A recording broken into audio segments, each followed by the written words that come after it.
Assalamualaikum warahmatullahi wabarakatuh. Saya Gustini dari pemateri pertama akan menjelaskan tentang pengertian, ruang lingkup, pendekatan, dan metodologi studi Islam. Kajian tentang Islam bukan hanya dilakukan oleh orang-orang Islam, namun juga dilakukan oleh orang-orang di luar Islam. Di Barat, kajian Islam dikenal dengan istilah Islamic Studies. Secara mendalam dapat dikatakan sebagai usaha untuk mempelajari hal-hal yang berhubungan dengan agama Islam. Islam merupakan agama yang terakhir sebagai penutup semua agama yang telah ada. Islam merupakan agama rahmatan lil alamin untuk semua umat. Islam itu dibawakan oleh Nabi Muhammad SAW yang mendapat wahyu dari Allah. Untuk mengetahui Islam lebih mendalam, maka muncullah ilmu yang dinamakan studi Islam.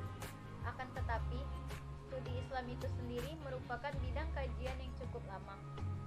Seiring dinamika dan perkembangan zaman, kesempatan untuk mempelajari studi Islam dapat melalui berbagai hal, berkaitan dengan persoalan tentang mempelajari studi Islam, pengertian, ruang lingkup, pendekatan, dan metodologi studi Islam. Metodologi studi Islam dalam perspektif multidisiplin keilmuan Islam memberikan kesempatan secara luas kepada manusia untuk menggunakan akal pikirannya secara maksimal untuk mempelajari. Namun, jangan sampai penggunaannya melalui batas dan keluar dari rambu-rambu ajaran Allah Subhanahu wa taala. Sekian yang dapat saya sampaikan. Wassalamualaikum warahmatullahi wabarakatuh. Assalamualaikum warahmatullahi wabarakatuh. Nama saya Devia Mele Fitri. Saya akan menjelaskan tentang pengertian studi Islam. Studi Islam secara etimologis merupakan terjemahan dari bahasa Arab dirasa Islamiyah. Sedangkan studi Islam di Barat dikenal dengan istilah Islamic Studies. Maka studi Islam secara harfiah adalah kajian mengenai hal-hal yang berkaitan dengan Islam. Makna ini sangat umum sehingga perlu ada spesifikasi pengertian terminologis tentang studi Islam dalam kajian yang sistematis dan terpadu. Ditinjau dari sisi pengertian, studi Islam secara sederhana dimaknai sebagai kajian Islam. Pengertian studi Islam sebagai kajian Islam sesungguhnya memiliki cakupan makna dan pengertian yang luas. Hal ini wajar adanya, sebab sebuah istilah akan memiliki makna tergantung kepada mereka yang menafsirkannya. Karena penafsir memiliki latar belakang yang berbeda satu sama lainnya, baik latar belakang studi, bidang keilmuan, pengalaman, maupun berbagai perbedaan lainnya, maka rumusan dan pemaknaan yang dihasilkan pun juga akan berbeda. Studi Islam meliputi kajian agama Islam. 1. Kajian normatif agama Islam dikembangkan oleh sarjana muslim untuk memperoleh ilmu pengetahuan atas kebenaran keagamaan Islam. 2. Kajian non-normatif agama Islam. Biasanya kajian dalam jenis ini dilakukan berbagai universitas dalam bentuk panggilan secara lebih mendalam dari suatu ajaran Islam. 3.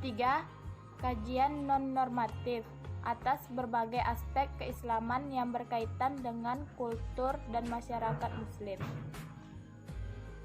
Dan hasil penjelasan saya tentang pengertian studi Islam. Sekian, terima kasih. Wassalamualaikum warahmatullahi wabarakatuh. Assalamualaikum warahmatullahi wabarakatuh. Baiklah, di sini saya akan menjelaskan tentang ruang lingkup studi Islam. Agama sebagai sasaran kajian dapat dikategorikan menjadi 3, yaitu agama sebagai doktrin, dinamika, dan struktur masyarakat yang dibentuk oleh agama, dan sikap masyarakat pemeluk terhadap doktrin. Namun, yang menjadi sasaran penelitian agama sebagai doktrin adalah pemahaman manusia terhadap doktrin-doktrin tersebut, meninjau agama dalam kehidupan sosial dan dinamika sejarah. Tidak semua aspek agama, khususnya Islam, dapat menjadi objek studi.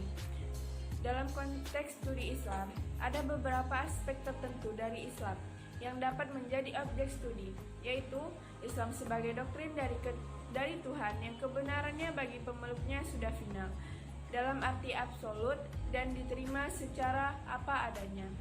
Terdapat 3 wilayah keilmuan agama Islam dapat menjadi objek studi, yaitu wilayah praktek keyakinan dan pemahaman terhadap wahyu yang telah diinterpretasikan sedemikian rupa oleh para ulama, tokoh panutan masyarakat pada umumnya. Objek kajian Islam adalah substansi ajaran-ajaran Islam, seperti kalam, fikih, dan tasawuf. Baiklah, sekian yang dapat saya sampaikan. Assalamualaikum warahmatullahi wabarakatuh. Assalamualaikum warahmatullahi wabarakatuh. Perkenalkan, nama saya Eka Tri Rahayu. Di sini saya akan menjelaskan mengenai tujuan studi Islam. Studi Islam memiliki tujuan untuk menunjukkan relasi Islam dengan berbagai aspek kehidupan manusia, menjelaskan spirit atau jiwa berupa pesan, moral, dan volume yang terkandung di dalam berbagai cabang studi Islam. Respon Islam terhadap berbagai paradigma baru dalam kehidupan sebagai akibat dari kemajuan ilmu pengetahuan dan teknologi, serta munculnya filsafat dan ideologi baru, serta hubungan Islam dengan visi, misi, dan tujuan ajaran Islam. Adapun arah dan tujuan studi Islam dapat dirumuskan sebagai berikut.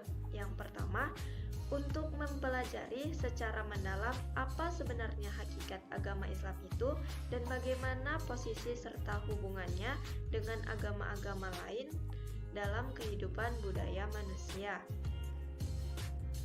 Sehubungan hal ini, studi Islam dilaksanakan berdasarkan asumsi bahwa hal ini studi Islam diturunkan Allah Subhanahu wa Ta'ala adalah untuk membimbing dan mengarahkan serta menyempurnakan pertumbuhan dan perkembangan agama-agama dan budaya umat manusia di muka bumi.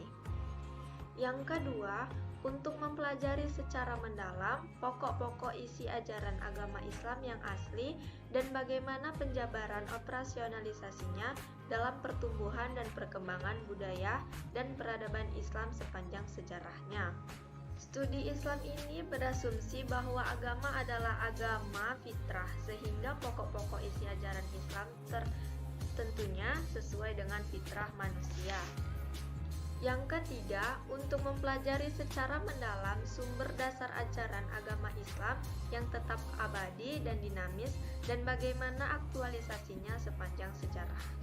Yang keempat, untuk mempelajari secara mendalam prinsip-prinsip dan nilai-nilai dasar ajaran agama Islam dan bagaimana realisasinya dalam membimbing dan mengarahkan serta mengontrol perkembangan budaya dan peradaban manusia pada zaman modern ini.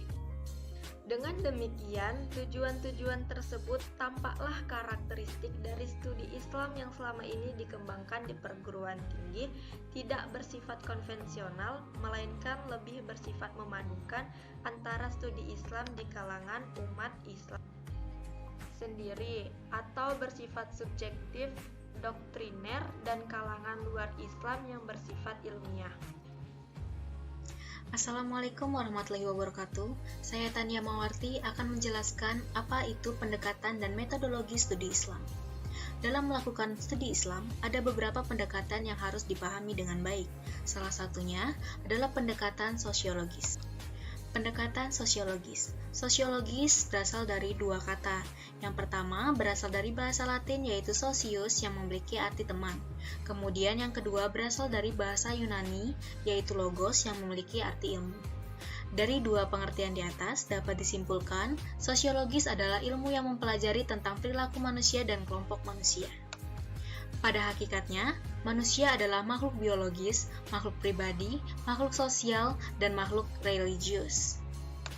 Sebagai makhluk sosial, manusia selalu terlibat dalam hubungan cinta kasih dan kekeluargaan. Penerapan pendekatan sosiologis metode studi Islam berkaitan dengan hakikat manusia sebagai makhluk religius. Makhluk religius yang dimaksud di sini adalah bagaimana manusia dapat menjalin hubungan yang baik dengan Tuhannya, bagaimana manusia dapat menegakkan amar ma'ruf nahi munkar yang sudah ditetapkan oleh Allah Subhanahu wa Ta'ala. Contoh penerapan pendekatan sosiologis dalam masyarakat adalah bagaimana implementasi syariah dalam masyarakat Islam itu sendiri. Sosiologis agama bukan mengkaji benar atau salahnya ajaran suatu agama, tetapi yang dikaji adalah bagaimana masyarakat mampu memahami serta menghayati agama itu sendiri. Kritik terhadap pendekatan sosiologis. Kritik yang terjadi pada saat ini yang paling menonjol adalah perbedaan paradigma antar individu. Adanya perbedaan paradigma, adanya perbedaan cara pandang ini menimbulkan perdebatan-perdebatan antar individu tersebut.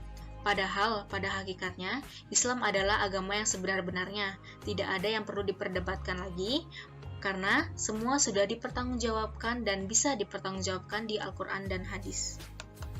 Dengan adanya studi Islam ini, diharapkan mampu menjadikan manusia atau masyarakat sebagai individu yang lebih berkualitas, serta dapat memaknai Islam dengan sebenar-benarnya dan mampu menegakkan amar ma'ruf nahi munkar, serta dapat menghayati dan mengamalkan bagaimana penerapan Islam dalam kehidupan sehari-hari agar mampu menjadi manusia sesuai dengan hakikatnya. Terima kasih. Assalamualaikum warahmatullahi wabarakatuh.